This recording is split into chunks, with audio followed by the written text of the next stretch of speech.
The champagne glasses clinked around me like distant bells as I moved through the crowd, my white serving gloves already damp with nervous sweat. Another party.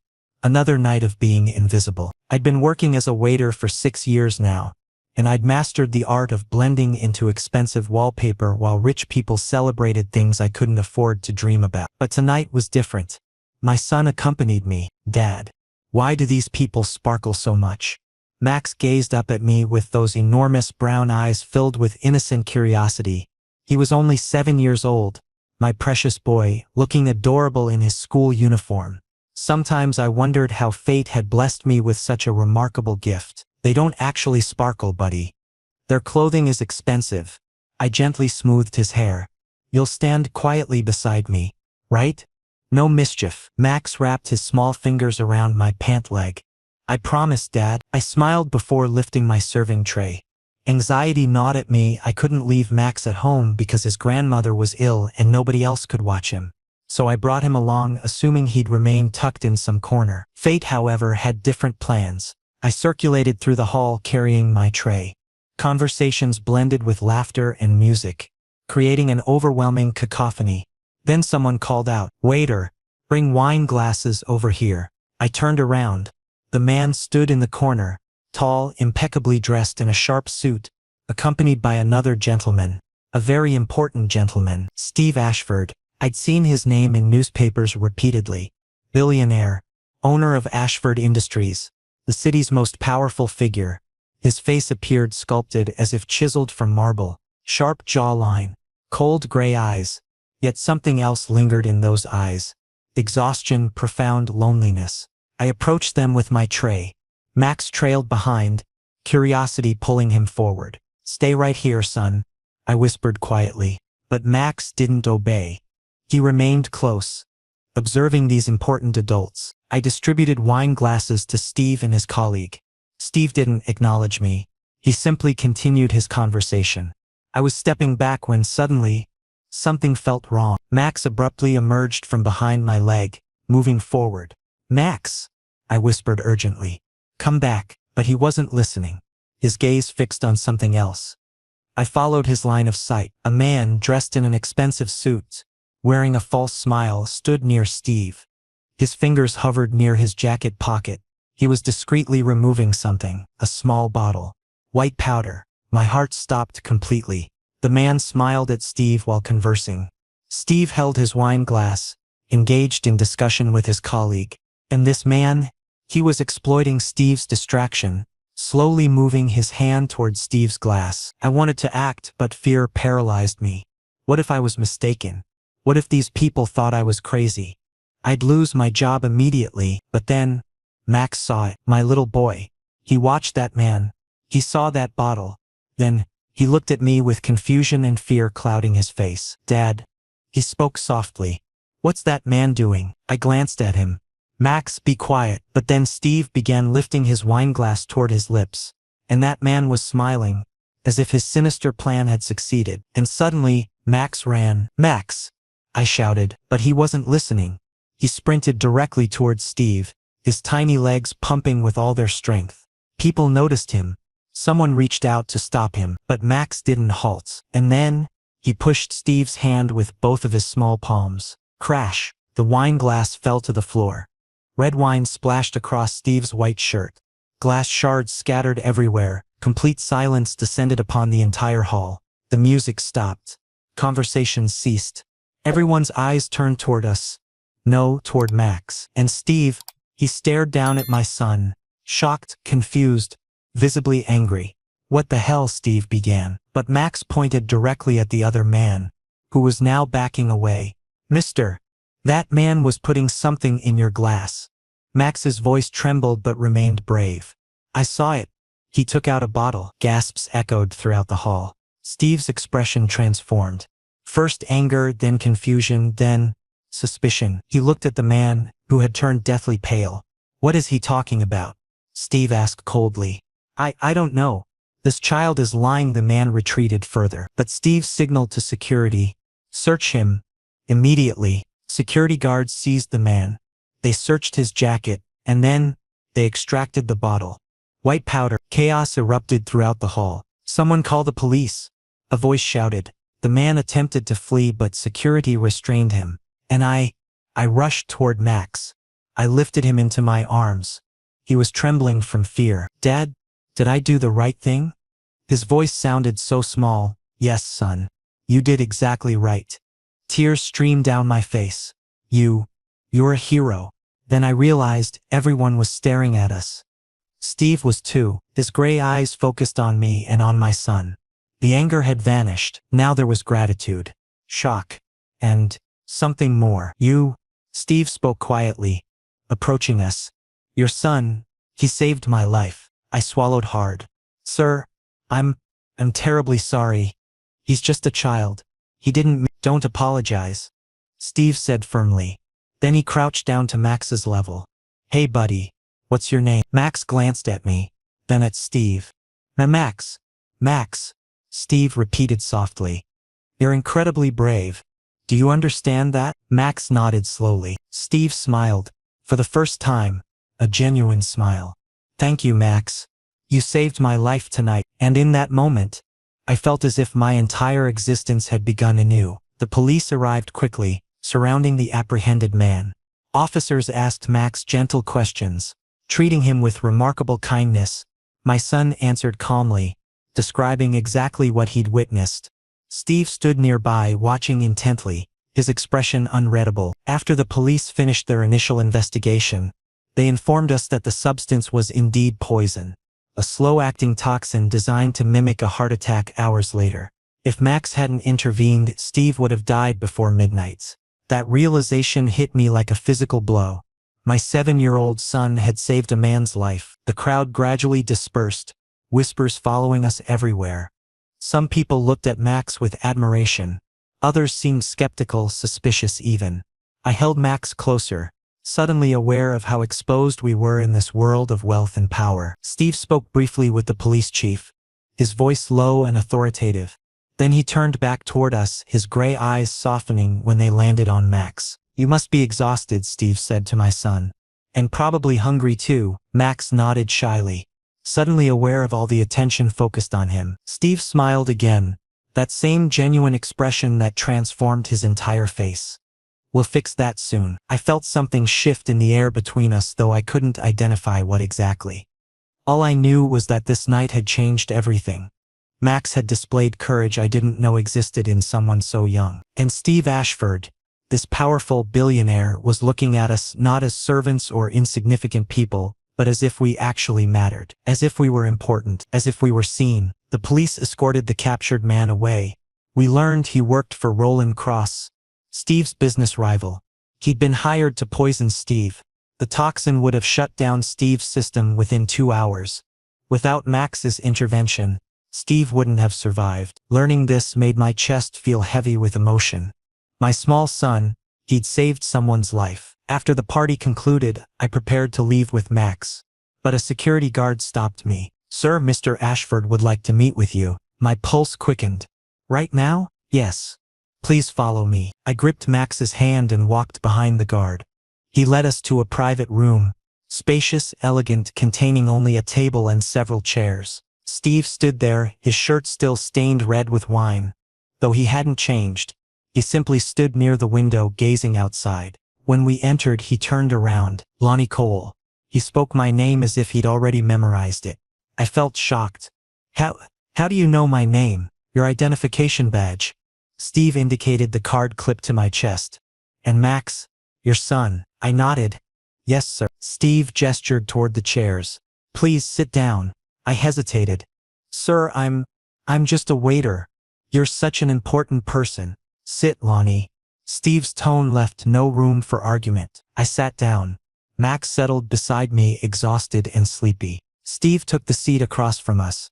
His gray eyes remained intense, but softer now, as if he was truly seeing us as human beings for the first time. First, I need to say this. Thank you. Steve began. Your son saved my life tonight. Without him, I wouldn't be standing here right now. Tears welled in my eyes. Sir, what Max did, he's just a child. He only did what seemed right. Exactly. Steve interrupted me. He did what was right. Very few children possess that kind of courage, Lonnie. You've raised him extraordinarily well. My throat tightened. Nobody had ever praised my parenting before. Sir, I thank you. I could barely whisper. Steve leaned forward. Lonnie, I want to ask you something. And I need complete honesty. My heart pounded again. Yes? Are you raising Max alone? I nodded. Yes. His mother, she's not with us anymore. She left when Max turned 1. Steve's expression shifted, sympathy and understanding crossing his features. That must be incredibly difficult. It is. I admitted, but Max means everything to me. I'd do anything for him. Steve smiled. A soft, authentic smile. Then he withdrew a card from his pocket and extended it toward me. This is my personal number. Call me tomorrow morning. I studied the card, then looked at Steve. Sir, what? Because I want to meet with you and Max again. Steve stated clearly. I want to properly thank you. And I want to discuss something important with you. I accepted the card. It felt expensive, embossed letters, heavy cardstock. Sir, I'm only a waiter. You, Lonnie. Steve grasped my hand lightly, but firmly. You're a father, a courageous father raising his son alone. Your value isn't determined solely by your occupation, and in that moment, my heart completely melted. I returned home that night with Max already asleep on my shoulder. I laid him on his bed and kissed his forehead. My brave boy. I'd never imagined he possessed such tremendous courage. I examined Steve's card, still clutched in my hand. Its texture, its weights. Everything felt so different from my world. Yet tomorrow, I would call him, because this wasn't just about me. This was about Max's future. The next morning when I woke, Max was already awake, bouncing with excitement. Dad, was last night a dream or real? He asked, jumping on the bed. I smiled. It was real, son.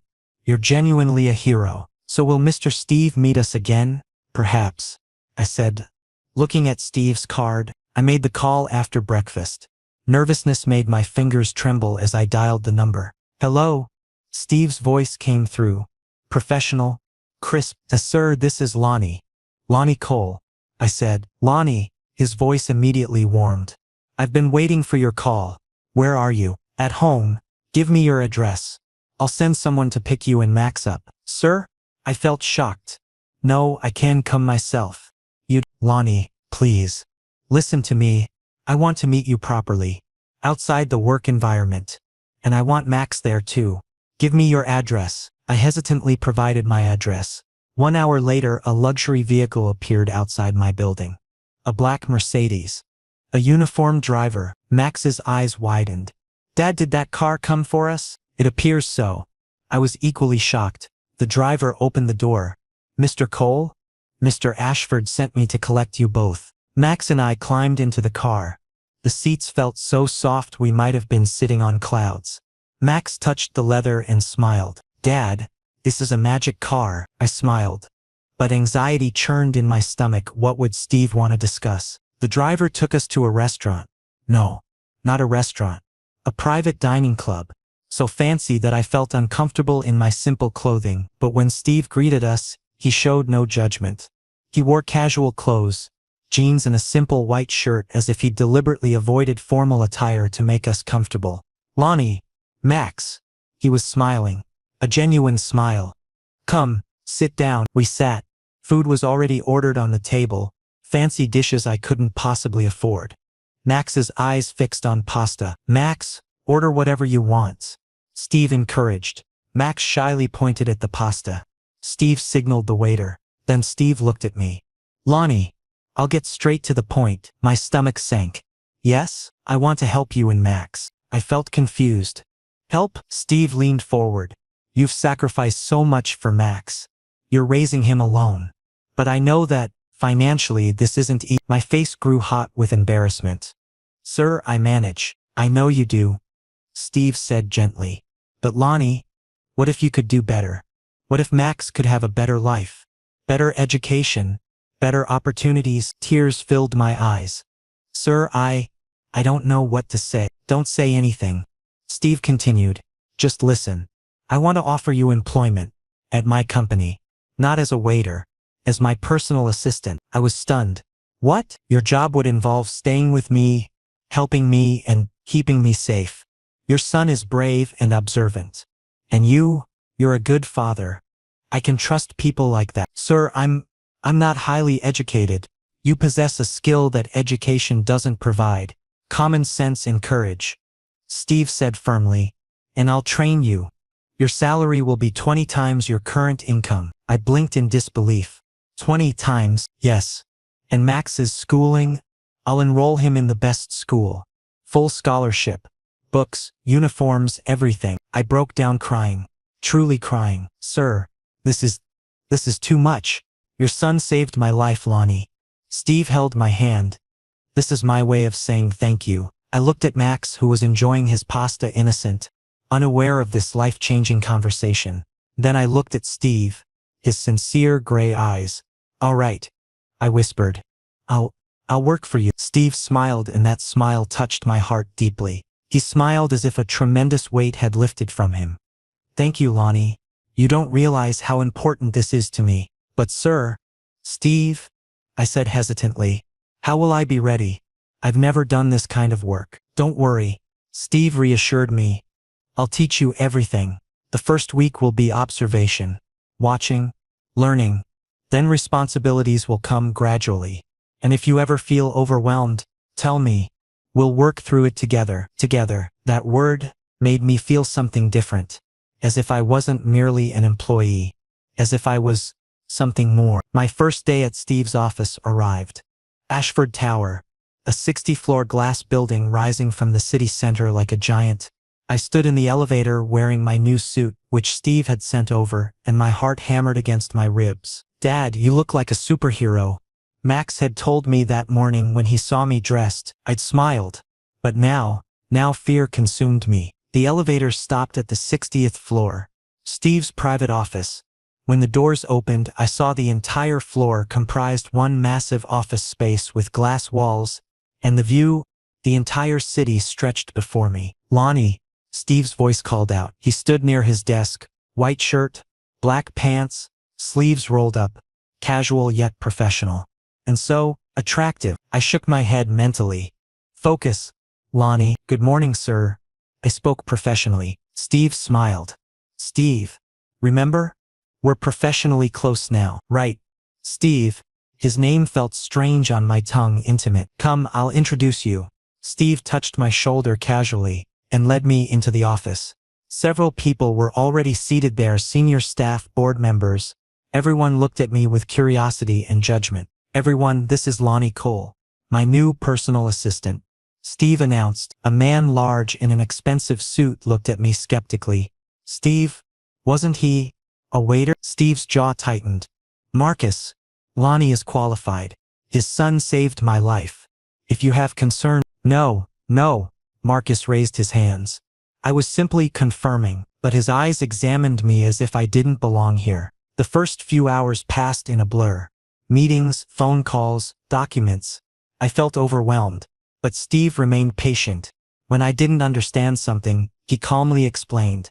When I grew nervous, he reassured me. Lonnie, relax. He told me during lunch break. You're doing excellently, but this is also new. Yes, it's new. But you're learning. That's what matters. Steve squeezed my shoulder. His touch, it calmed me somehow. But not everyone was like Steve. That evening when I went to get coffee, I overheard two employees talking. This new assistant, he was a waiter before. Why did Steve hire him? Maybe his son is blackmailing Steve. Didn't you hear? He created that scene at the party. Right. And now this guy is Steve's favorite. Clearly there's some ulterior motive. My heart shattered. I stood there listening to their words. My hands gripped the coffee cup tightly. Lonnie? Steve's voice came from behind. I turned. He stood there looking at me with concern. What happened? Are you all right? I forced a fake smile. Yes. Just getting coffee. But Steve understood. He saw the employees who'd been talking, now silent, and his expression darkened. You two, Steve spoke coldly. My office. Now, they both turned pale. Steve looked at me. Lonnie, you come too. In the office, Steve confronted them directly. I heard what you were saying. Steve spoke firmly. About Lonnie. They looked nervous. Sir, I don't want excuses. Steve interrupted them. Lonnie is here because he deserves to be. His son saved my life. If anyone has problems with that, they can leave the company. Clear? Why, yes, sir. They both answered in unison. Get out. They quickly left. Steve turned to me. Lonnie, I apologize. I didn't want— No, it's fine, I said quickly. I'll get used to it. No, Steve said firmly. You don't need to get used to anyone's negativity. You're here because you deserve to be. Never forget that. My eyes filled with tears. Thank you, Steve, he smiled. And that smile made my heart skip again. That night when I returned home, Max hugged me. Dad, how was your first day? I lifted him and kissed him. Tough, but good. Did Mr. Steve help you? Yes, son.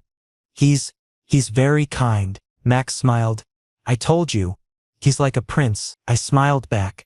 But inside, a feeling was growing. Something beyond gratitude. I was beginning to feel something for Steve, and that frightened me. As the first week progressed, I learned Steve's routines. He woke at 6 in the morning, went to the gym, a private facility in the building's basement. By 8 o'clock he was in the office. I started waking earlier too, wanting to synchronize with his schedule. Max's new school had also begun. The best private school Steve had arranged. On the first day when I dropped Max off, he seemed nervous. Dad, will the children here like me? Max asked. Absolutely they will, son. I smoothed his hair affectionately. You're brave and intelligent. Everyone will want to be your friend. And truthfully, Max made friends quickly. When I picked him up that afternoon, he was beaming. Dad, I made a new friend today. His name is Jake. My heart filled with happiness. Finally, Max's life was becoming normal. Throughout that week, I observed how Steve operated. He was decisive but fair, demanding but respectful. He treated everyone with dignity, regardless of their position. And when he looked at me, something in his eyes made me feel valued. By Friday, I'd found my rhythm. I anticipated his needs, organized his schedule efficiently, and even contributed ideas during meetings that Steve actually implemented. See? Steve told me at the end of that first week, I knew you'd be perfect for this role. I still have so much to learn, I replied honestly. We all do, Steve said, his gray eyes meeting mine. That's what makes life interesting. And in that moment, standing in his office as the sun set over the city, I realized something important. This wasn't just a job anymore. This was the beginning of something I couldn't quite name yet. Something that felt dangerously like belonging. Something that felt impossibly like hope. The following weeks unfolded with a rhythm I'd never experienced before. Though calling it normal would be misleading. I remained constantly beside Steve, attending meetings, sharing business dinners, traveling for conferences, and with each passing day, I found myself drawn closer to him, not merely professionally, emotionally as well. Steve had initiated the official adoption process for Max.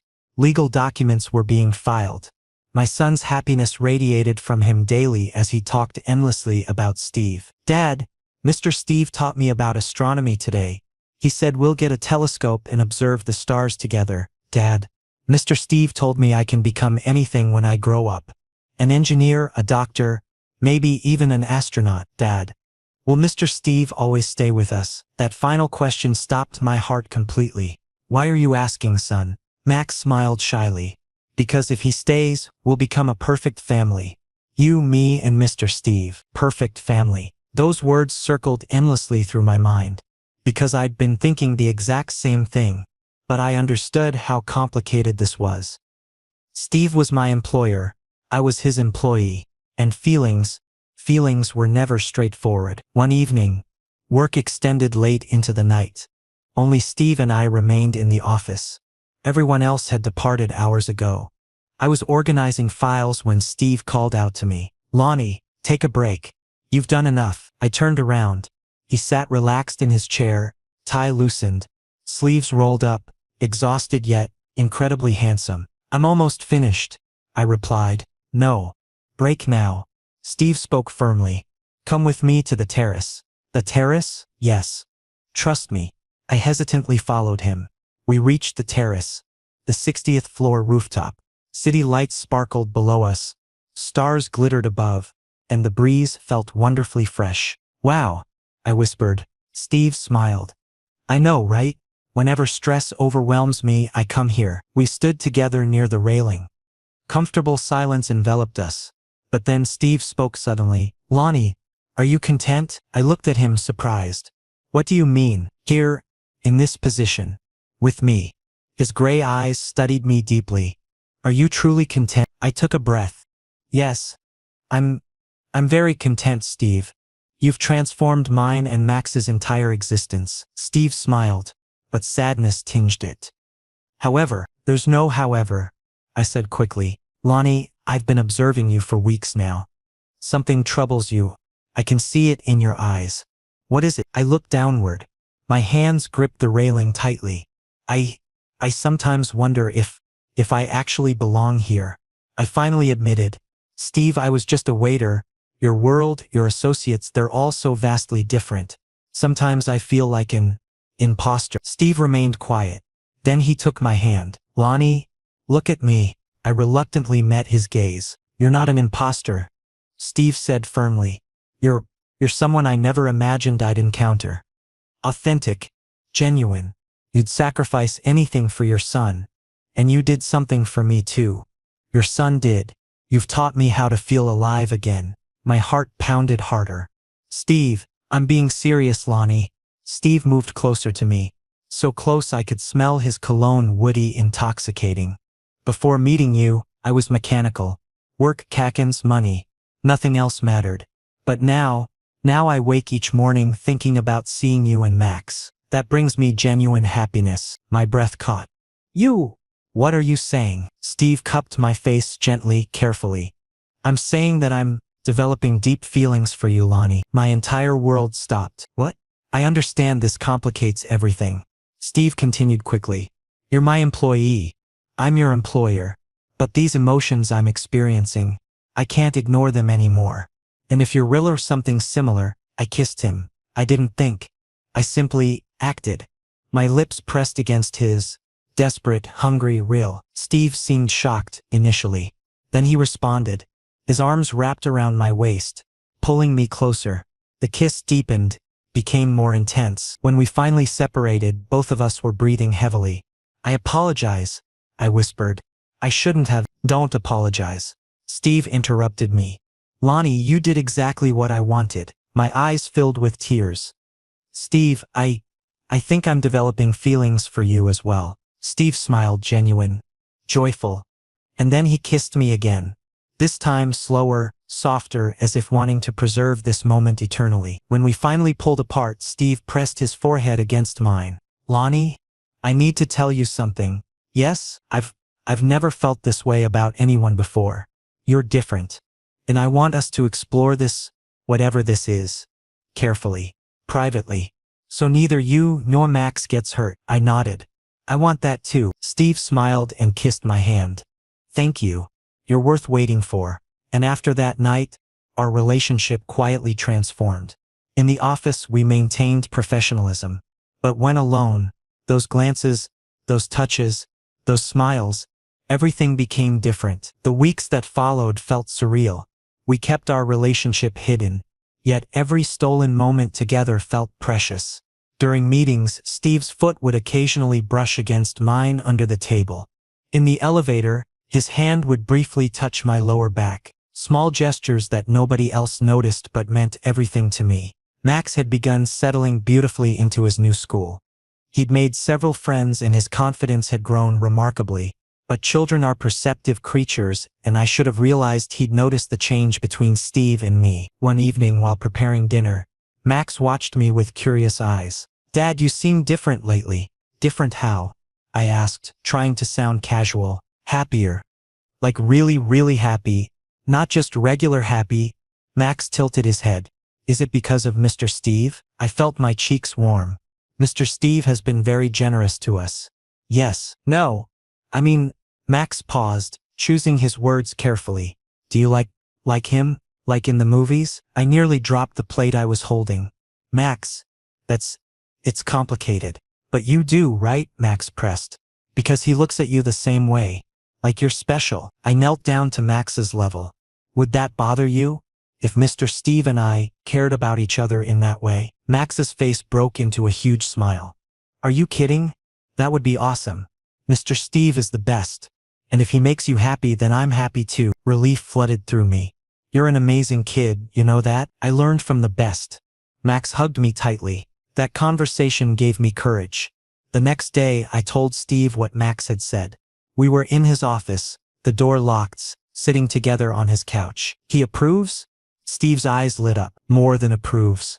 He's thrilled. I laughed. Apparently we haven't been as subtle as we thought. Steve pulled me closer. Good. Because hiding how I feel about you is becoming increasingly difficult. We still need to be careful. I reminded him. The company, the media. I know. Steve kissed my forehead. But soon, Lonnie, soon I want the entire world to know that you're mine. The intensity in his voice sent shivers through me. This was really happening. Against all odds. Against all logic. I was falling completely in love with Steve Ashford. And miraculously, he was falling for me too. We maintained our relationship's secrecy within the company. Nobody suspected anything. But at home, Max had definitely noticed our connection. Dad, you and Mr. Steve sometimes act strange. Max commented one afternoon innocently. Strange? How so? I felt nervous. Like you both stare at each other a lot. And smile. Like the prince and princess do in movies. I laughed awkwardly. We're simply close friends. But Dad, Max said seriously. If you love Mr. Steve, that's perfectly acceptable. I'd be happy about it. My heart melted completely. Really? Yes. Because Mr. Steve makes you and me happy. And that's what matters most, isn't it? I hugged Max tightly. How did you become so wise? I learned from you, Max said, grinning. But with every happiness comes darkness. 2 months later, during a crucial board meeting, Steve's former rival Roland Cross suddenly appeared. He wasn't invited, but he'd found his way in. Steve, my old friend, Roland said with a false smile. Steve's jaw tightened. Roland, who brought you here? I'm an investor. I have every right to be here. Roland replied smugly. Then his gaze landed on me. And this? Your new assistant, Lonnie. Steve stated firmly. And he's more than just an assistant. Roland smiled. A dangerous expression. Yes, I've heard. You're a close companion. He pronounced that word as if it were an insult. I clenched my jaw but remained silent. Roland, this meeting concerns business. Don't make personal attacks. Marcus said cautiously. Oh, this isn't personal. This is a professional concern. Roland insisted. Look, Steve, you're a powerful businessman. But this unconventional relationship makes some investors nervous. People believe your judgment has become compromised. My judgment is perfectly sound. Steve replied coldly. Is it really? Roland challenged. You hired a waiter, someone with zero experience, simply because his son rescued you at a party. And now he's your what exactly? Partner. Complete silence filled the room. Everyone's eyes focused on me. Judgment, curiosity, disgust, all of it visible. My heart sank to my stomach. Enough. Steve stood up. Roland, if you have issues with my decisions, sell your shares and leave. But don't interfere with my personal life. I'm not interfering, Roland said calmly. I'm merely warning you. If you want to protect your company and reputation, you'd better handle this situation properly. He gave me one final threatening look and departed. After the meeting concluded, Steve summoned me to his office. When I entered, he stood by the window, visibly tense. Steve, don't. He interrupted me. Don't say this is your fault. Don't suggest leaving. Because I won't accept that. I remained silent.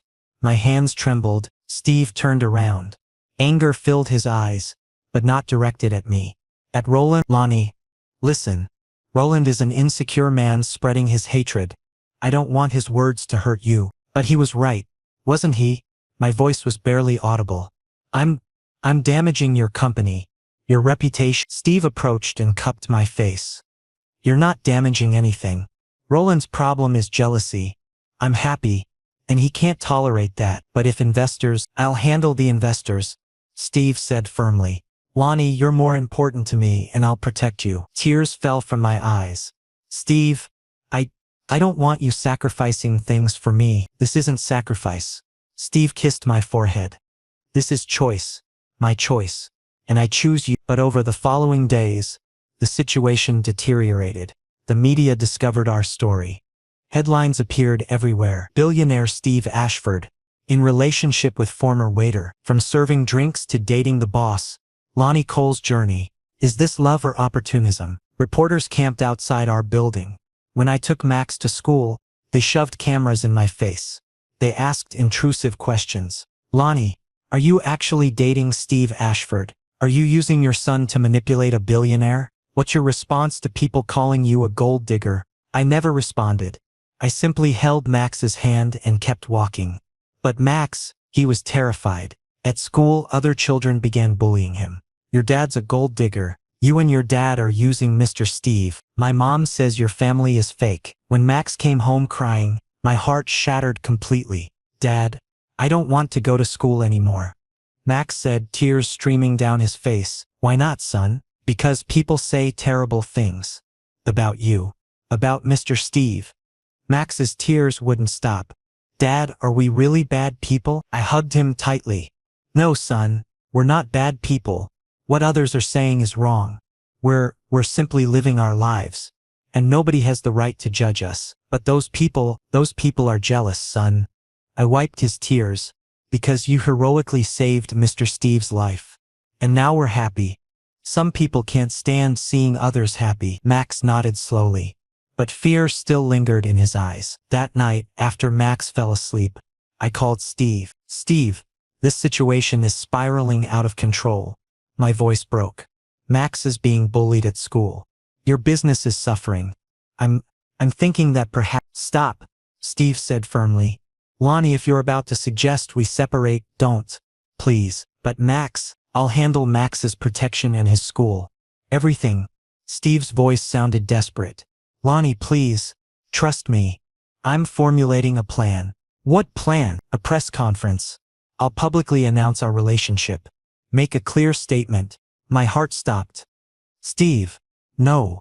If you publicly— I'm ready. Steve interrupted. Lonnie, I don't want to hide. I want the world to know I love you.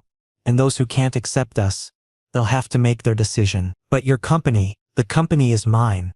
I'm the majority shareholder. If certain investors have problems, I'll find new investors. Steve said with determination.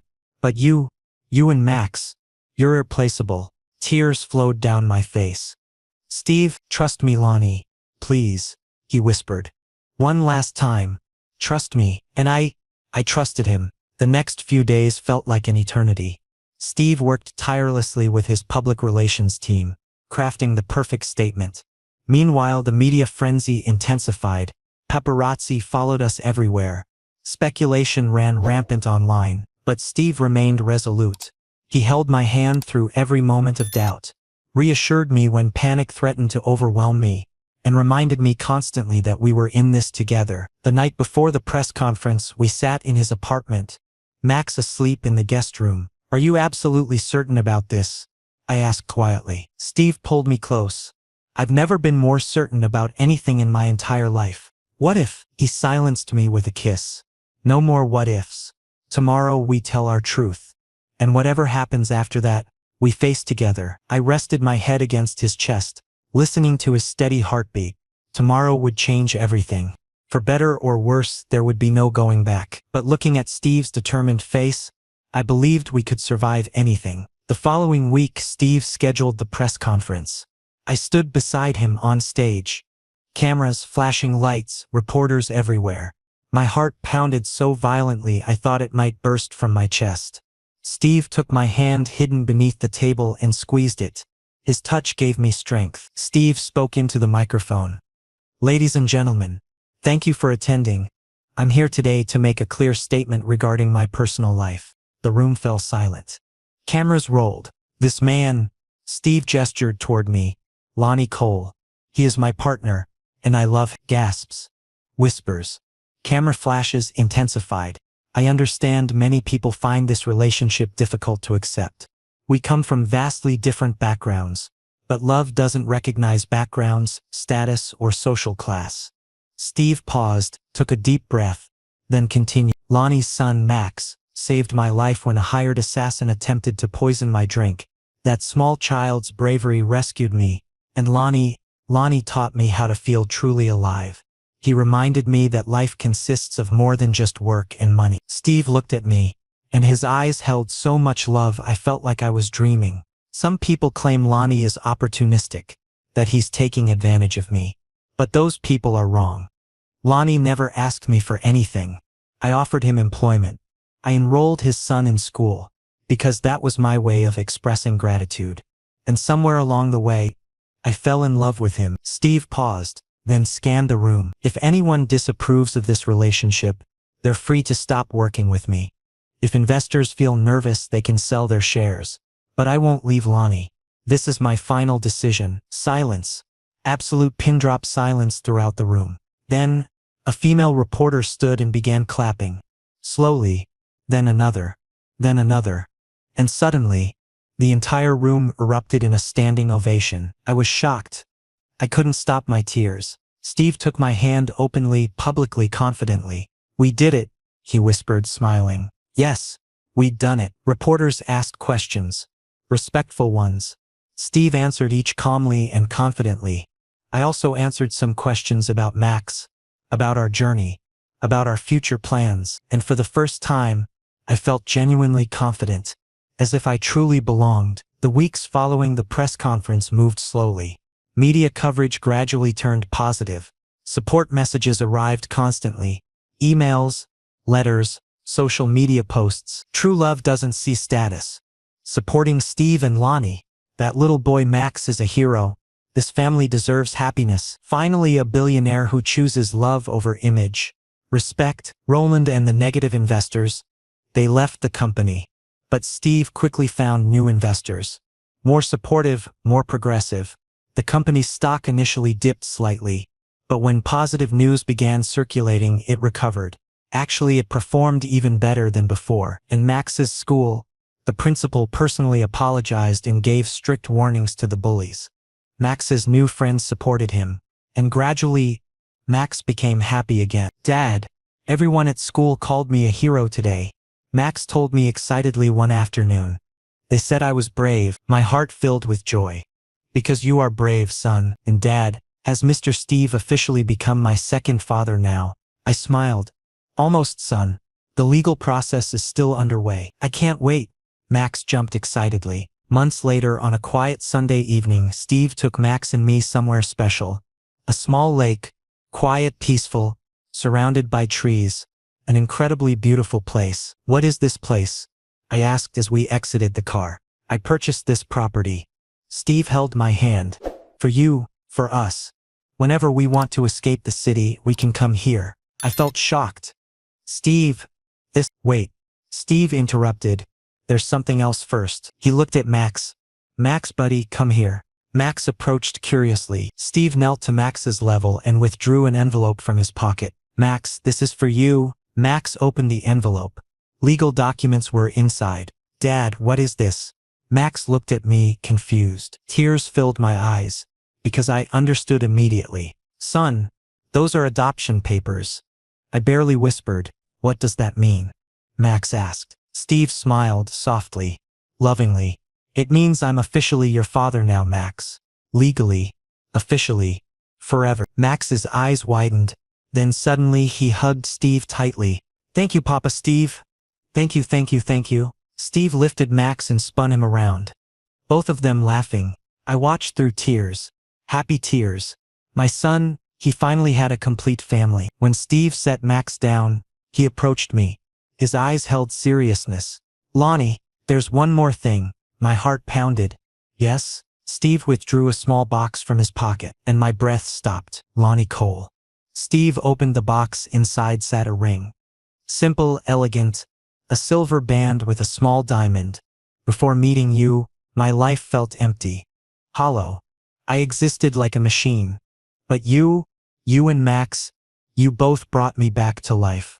You taught me how to love, how to live, and how to be happy." My tears flowed continuously. "Lonnie, I want this to be official. I want the world to know you're mine, forever. Will you marry me?" I laughed through my tears. "Yes. Absolutely yes, Steve. I'll marry you." Steve slipped the ring onto my finger. Perfect fit. And then he kissed me, deeply, lovingly, perfectly. Max cheered in the background. Yay! Now we're a real family. Steve and I separated, both laughing. Steve hugged Max too. Yes, buddy. Now we're a real family. The following months passed in a blur.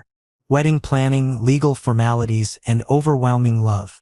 We held a small private wedding, only close friends and Steve's supportive colleagues attended. Max served as ring bearer, looking incredibly proud and happy. When I walked down the aisle towards Steve, tears filled his eyes. Mine too. You look beautiful, Steve whispered when I reached him. So do you, I replied, smiling. We spoke our vows. Simple, heartfelt, authentic. And when we kissed, the entire room applauded. And Max, he was the happiest person there. Papa Lonnie and Papa Steve. I have 2 dads now, he told guests proudly. Months later, our lives finally settled completely.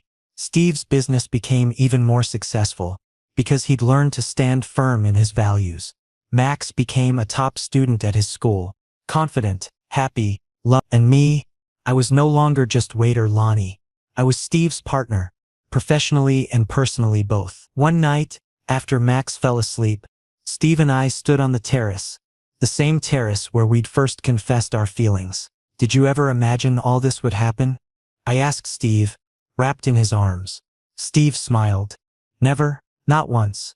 But I'm grateful it did. Me too. I squeezed his hand. Lonnie, thank you, Steve said. For what? For teaching me how to live. For teaching me how to love. And most importantly, for accepting me. I looked at him. Steve, I'll always accept you. Because you're everything to me. Steve kissed me. Soft, gentle, full of love. And in that moment I realized something profound. I was a waiter struggling with my son. But my son, he made a courageous decision. He trusted his instinct and saved a billionaire's life. And that decision changed our lives forever. Max saved Steve's life. Steve gave us a family. And now, we were together forever. Complete. Happy. Loved.